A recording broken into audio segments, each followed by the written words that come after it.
Hi and welcome to our midweek motivation. My name is Noelin Chirabo. Hope you're having a great start of the week. Well, it's a new day and it's a new week and it's an opportunity for you to start afresh. There's something I learned about every day. You kind of set the tone of your day by how you start your morning.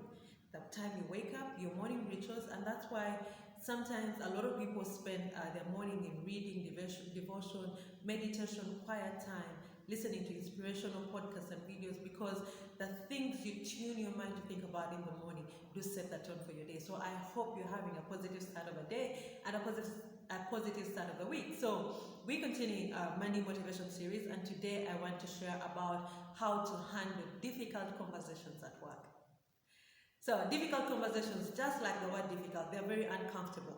We would rather avoid them at all costs. However, sometimes you're going to have to take on these difficult conversations. I know some people run away from them. However, you can develop tactics or tools that you can use to handle difficult conversations. More so as a leader, it's inevitable for you to handle difficult conversations from time to time. So when you have to deal with a difficult conversation, what do?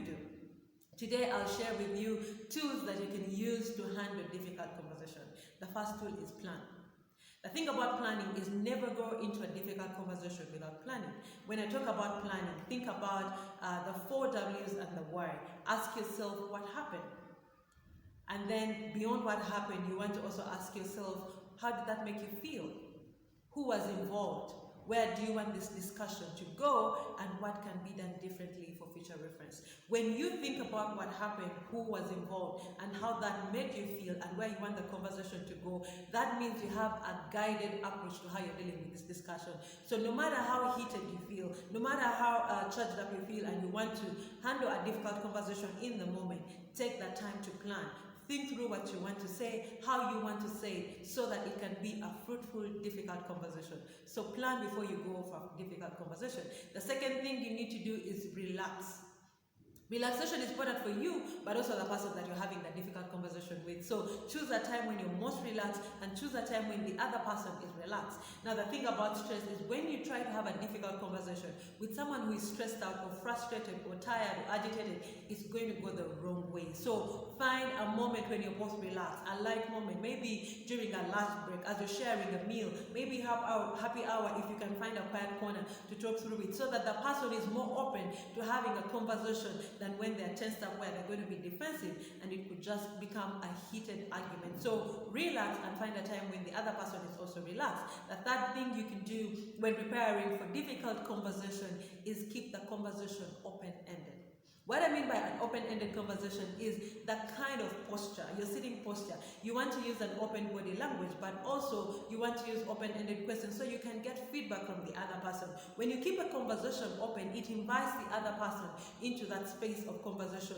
When it's a closed-ended discussion, then it will seem like you're talking down at the other person. It will seem like you're accusing the other person, and inevitably, they're going to become defensive. So keep the conversation open-ended and keep the discussion open as well. The fourth thing you can do in handling a difficult conversation is take notes. What I mean by take note is the fact that note both with your eyes, with your ears, everything around you is giving you feedback. So how is the person responding to what you're saying? If they don't seem to be taking it in well, that could be a signal for you to stop the conversation and resume another time. If they seem open and excited about what you're saying, then that is a signal for you to continue with the conversation. So take note of what they say, so that it's not just about what you think in your head, what you want to say, but you listen for feedback that is coming from the other end and take notes. And if you can, take a few notes on a piece of paper just for you to review when you get your own personal time about how this conversation went down. The last and most important thing for you to do when handling a difficult conversation is end on a positive note. Always end on a positive note. Remember, it's a difficult conversation. There's already a lot of charged up emotions. There's already a lot of critical things that have been raised in this conversation. So take that time to thank the person for their time, for their feedback, for their willingness to have this conversation, for whatever insights have come through. And if you can, give them a handshake, give them a hug if you can. These kinds of puts closure to this conversation. In essence, when you leave at a positive note, it makes it easier to move on. It makes it easier to move forward. It makes it easier to open other discussions without necessarily feeling the urge and the need to refer to that last conversation that you had, which was a difficult conversation. So four things 5 things you can do in preparing or handling difficult conversations. Plan.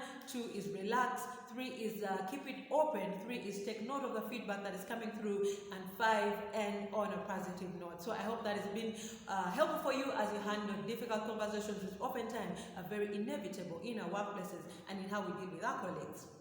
My name is Noelle Chirobo. Have a blessed day and a blessed week. Let's keep the conversations going online. Catch you next time.